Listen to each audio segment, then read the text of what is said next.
Welcome back to DFC. Trent Finlayson here with John Horton. This episode is all about California. So from California, John, why don't you get us started? Hey, we had two events in the last 2 weeks. One was the California Pro-Am held at Belle Aqua Lake 2. And then just this last weekend was the NorCal Mastercraft Ball Spray Cash Prize. I know that's a mouthful, but it's my event, so I'll name it whatever I want it. And so starting with Greg Vidal's event at Belle Aqua Lake 2, again, the California Pro-Am. Great event. Really cannot say enough about the quality of officiating. Event's been going on for 16 years. They've got it honed. They've got Rochelle Maleitner on top of that. She cracks the whip. Great event. Always goes great. And this pretty much just butter. Like you said, going back 16 years, this was was formerly titled Diablo Shores Pro-Am when it was held on Greg and Debbie's personal lake, and now that they've moved it over into Sacramento, it's kind of cool. It started as a small event, and it's grown into really unarguably one of the premier domestic pro events on the calendar every year. This is one that no one misses. Greg and Debbie, having done it year after year, they have this thing so dialed, and I know when I go over the short list of events that I truly miss attending, that's definitely in my top 3 or 4 events. All right, and let me just say that they think it's actually going back to Diablo Shores for 20 years. I heard that. Yeah. They don't think they're going to go to Belle Aqua again. It's just it's kind of just the way the logistics work out. So moving on to the skiing, kind of getting through this first round, kind of interesting. Asher goes out and runs 3:41. Smith goes out and runs 2.5. So for anybody else in the field, I think 2.5 is woohoo. Nate Smith only at 2.5. Not shocking, but not a huge score for the most dominant skier in the last 20 years of the sport. And then, a whole bunch of 2s and 1.5 to Gaspry, Nevu, Howley at 2, and then 1.5 for Howley, and a bunch of 1s. Stettelbauer, Sasha, Corey, Settlemeyer, McClintock, all into 41. It was a good first round, nothing kind of crazy.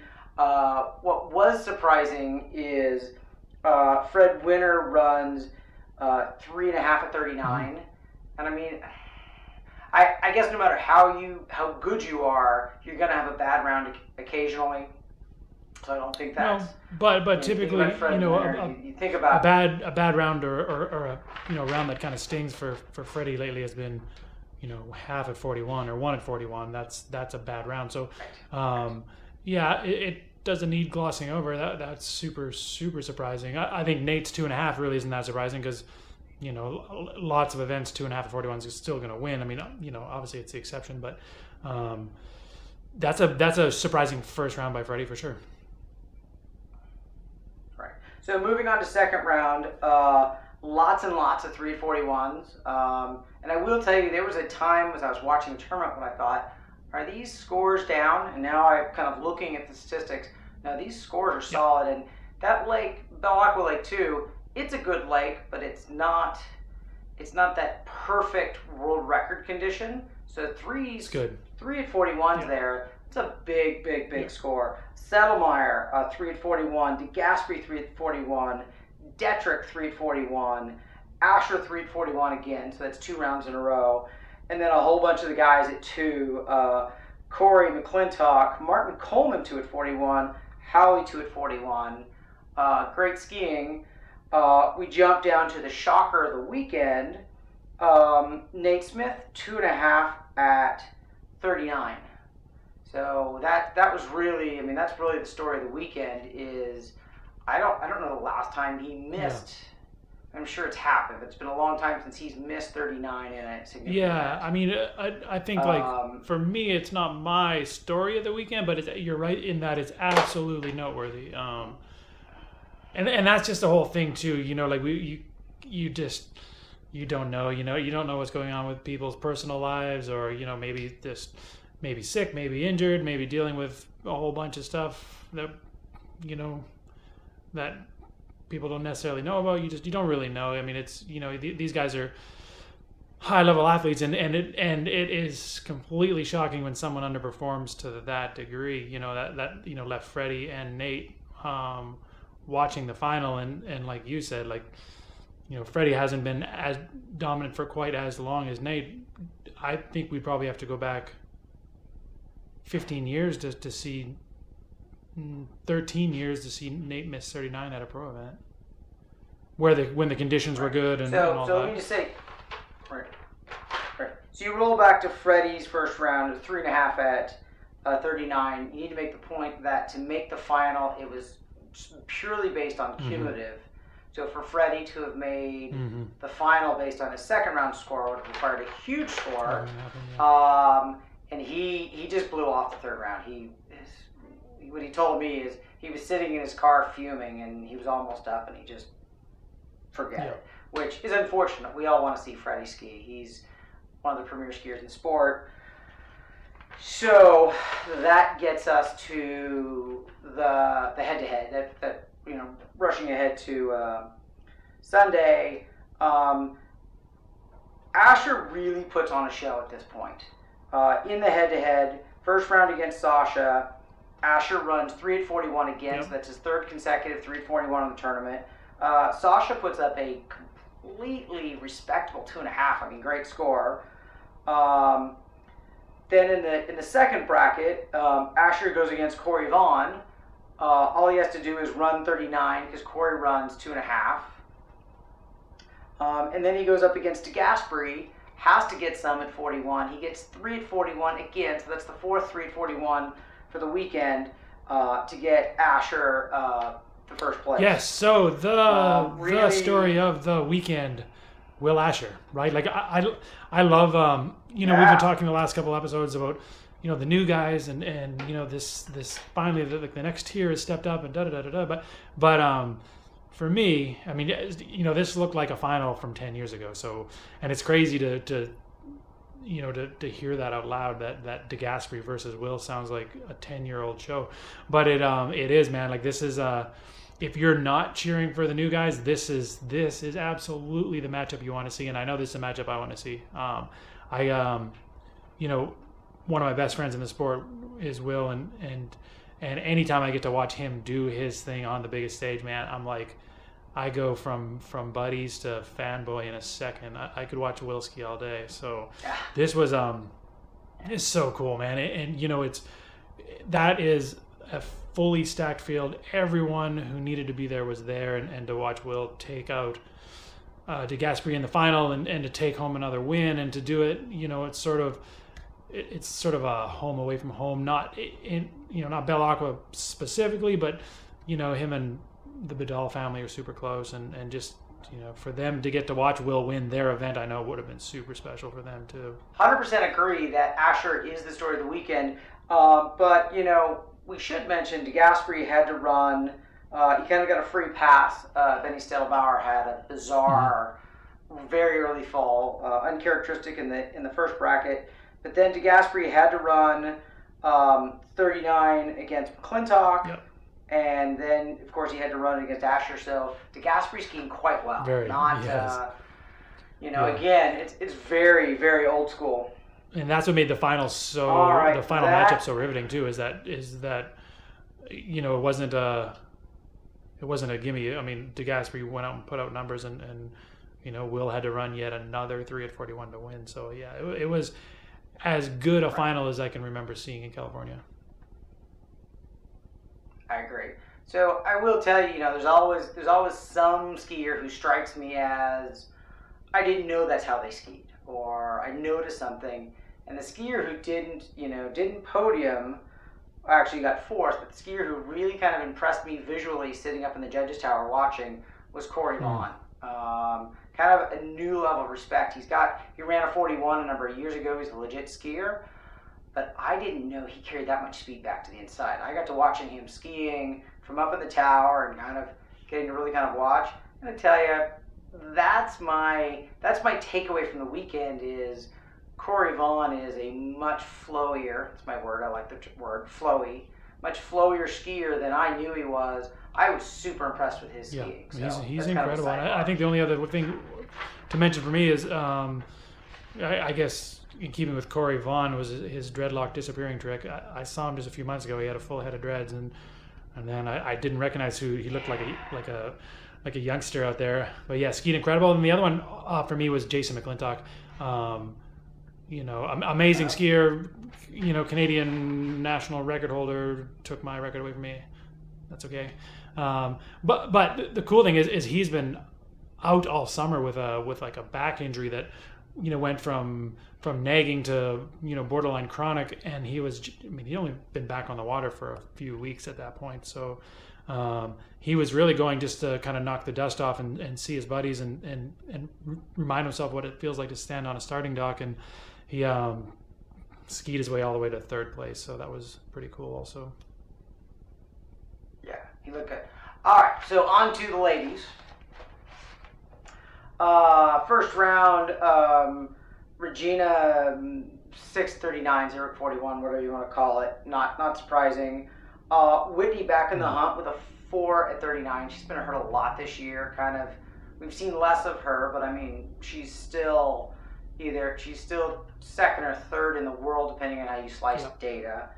And then first round, 3:39 from Karen Trulove, 2.5. Which was awesome too, by the way. That's another.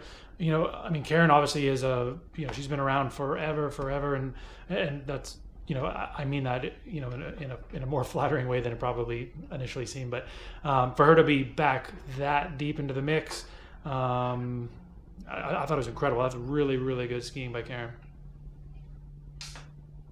I agree. And then a couple of other standouts in the event. Jamie Bull is somebody that we are continuing to watch creep up the ranks. First round, she ran a 2:39. Brooke Baldwin, we've all kind of accepted that she's at the top of the list, or that new group. And then Michaela Ha runs 1:39. More to talk about Michaela in a minute. We move on to round two. Regina again, 1:41. Whitney and Minot had a real dogfight here in round two. Minot 2.5 at 39. Whitney, sorry, I said that wrong. Minot 4.5 at 39. Really kind of getting down there. Whitney 4. So these girls are half a ball from each other. And then we get to Brooke Baldwin and Hannah. And then what do you know? Michaela Ha runs 38 again with 1 at 39. Yeah. So that's 2 in a row for a California girl that she's good, and she's obviously talented. I mean, she's a pretty girl. The boys kind of notice her a little bit. But back-to-back runs into 39, I don't think we've seen that before. And then we get to the head-to-head, and let me just continue with the Michaela Ha story. First round of the head-to-head, she goes up against Whitney, and I mean, historically looking at the data, you'd think that Whitney would walk away with it. Whitney runs 2 at 39. Michaela runs 3, so she's run 38 3 rounds in a row. Doesn't just run it, but gets around 3 at 39 to move on, which is, I think that's a PB for her. So now she's 3 38s in a row. And then, in the second bracket, she goes up against Minot, runs 38 again, and gets 1.5 at 39. Now, Minot ended up winning that. Minot ran 2 at 39. But Michaela Ha, 4 38s in a row. I mean, she's a great skier, and she's a respected skier. But that's kind of like, moving on from the, we remember... Yeah, it's next level. I mean, because so if you go like, she's not very old, but I mean, still, if you go like 5-6 years ago, you're like, okay, there's this up and coming girl. She's from California. She's incredible. She's working her butt off, and and she's like rising up the ranks, and then being from Texas, it's a world away. So I don't know whether she's injured the last couple of years, whether she's retired, whether like she was all but gone, and then for her to show up like that, and like for her, like for me watching her, it's never been a question of talent or she gets it, but I just assumed that maybe A, hurt, or B, just a little bit disinterested. But to watch her ski, and she wasn't just getting through 38s, she was dominating the pass, like you said, over and over and over again. So that's, again, here's another, coming of age, whether it's Sasha or Pogosy or now Michaela. I mean, I think it was definitely exciting to watch. Yeah, she's really good. I think everybody in California is kind of cheering because we kind of thought she'd been like bored with skiing, maybe. Yeah. I mean, I never really kind of made the phone call and asked what the deal was, but disinterested perhaps. And to see her come out and crush it, that's just fantastic. So she ended up third, and then back up to the top of the bracket. Regina pretty much dominated through the head-to-head. She went up against Hannah. She ran 6:38 for Hannah's 1 and then she went up against Brooke Baldwin. Regina had to run 3 to beat Brooke's 2. And then Regina goes up against Minot. Regina runs 2:41 for Minot's 5.5. And I'll tell you, having watched it, it was a little bit perplexing. Minot was late. But she wasn't that late around 5 and just kind of got out of shape and just kind of, I really don't know how somebody with her experience lost it there. But as far as I'm concerned, that 39 was run. And final score 5.5. Yeah, super exciting. So sort of in keeping, with this event and with the girls' side of things, I kind of, there's been whether you've seen it or not, there's been a bit of social media buzz from some really well-respected ex-athletes, dismayed about the disparity between the women's purse and the men's purse, and just, it's a bit of a side note, but just to come to the defense of the event organizers, I think the point that was missed, that yes, ideally, both purses should be the same. But the event organizers aren't living in the dark age. The prize money is chiefly comes from the entry fee. So the fact that the men's purse was almost double to the women's is completely reflected by the men's pool is double from the women's. There was like 25 guys and there was a dozen girls. So it was kind of low-hanging fruit, and it gained a lot of momentum, and it's really easy to say, you guys are living in the dark ages and this event is corrupt, and it's just not really fair if you don't know all the details. Like this was the last year's event really wasn't attended that well by the females, so the organizers made a push, like we need to get the women back here, so they upped the prize money, and it's not simply as easy as the women and men are paying the same entry fee, the prize money should be the same. It's just it's just where we're at with pro skiing. A big chunk of the prize money comes from entry fees. So I don't know, I just kind of wanted to just give my 2 cents on just in defense of the way that event was organized. Hopefully, as these events are more well attended and prize money can come from another source with deeper pockets, the prize money will level out. But I just thought it needed clarification, just all the information. So that gets us to the NorCal Mastercraft Ball Spray Cash Prize, my event. And I'd like to say before we go any further that I had intended to bring to the show one of the DB Skis trophies that we gave to the winners of both the handicap and the head-to-head, but of course I distributed those trophies and we filmed a day later. So behind me you'll see this lovely wooden ski that's engraved by DB Skis. You can't see the whole thing here in the video, but we gave a version of that to the winners, and I want to say thank you to DB Skis. There's my my one business partner plug for the show. The design of the event is to really appeal to both skiers at like a 22, 28 off level and to a high level 39, 40, 41 off skier, 34, 36, even 32 miles an hour. So we've got a mishmash.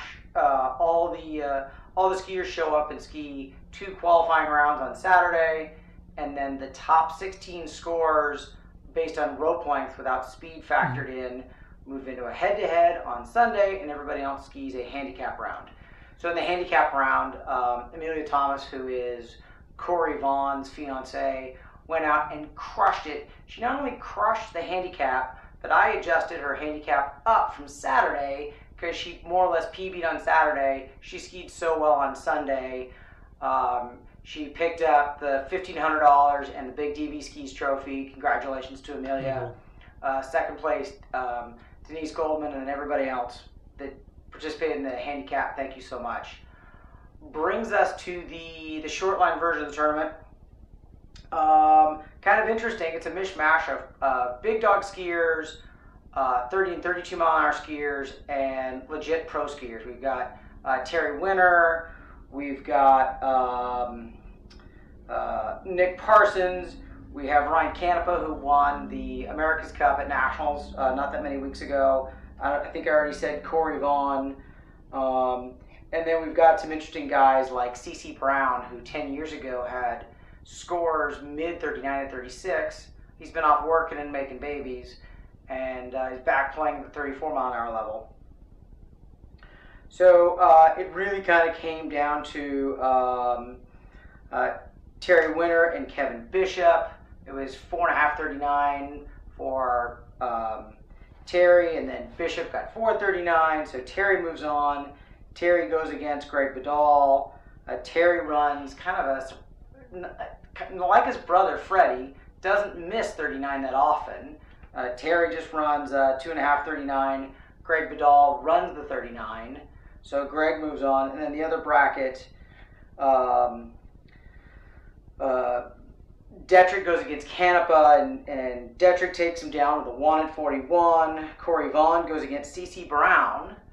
And that's kind of the shocker of the weekend is Corey has his one bad round. I mean, Corey Vaughn is obviously a fantastic skier. CeCe Brown kind of almost unheard of nationally.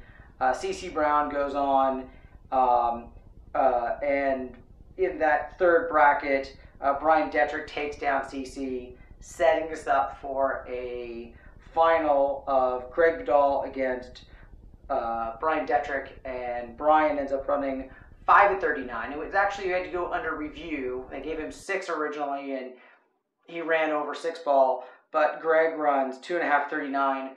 Congratulations, Brian Detrick, for winning the tournament. All of that aside, all those numbers and names, what we refer to this tournament is it's a fun L. It's record capability, fun tournament. I mean, the ropes are measured ridiculously often. Greg Vidal was swapping out ropes all weekend, making sure that they stayed in spec. And we've got world-class drivers like Will and Elaine Bush and Mark Roski. But we're also hanging out having fun. So it was a really good event. I really want to thank Steve Grubbs for really putting it on, because as I tell everybody, it's his lake. He did all the work, and it just kind of made me look good. But, fantastic chief judge, Rob Mleitner, who really didn't do anything, but his wife, Rochelle, followed him around and kept him out of trouble. And then Tim Veo, ACJ, Mark Roski was our chief boat driver, and Tim Veo, I already said Tim Veo. Who am I forgetting? Oh, yeah. Vidal was our TC. So I know I'm kind of giving my own commercial here, but want to say thanks to those folks. This event, I think we put on 6 or 7 of them over the years. Huge success. Just really, really proud of what we've done there.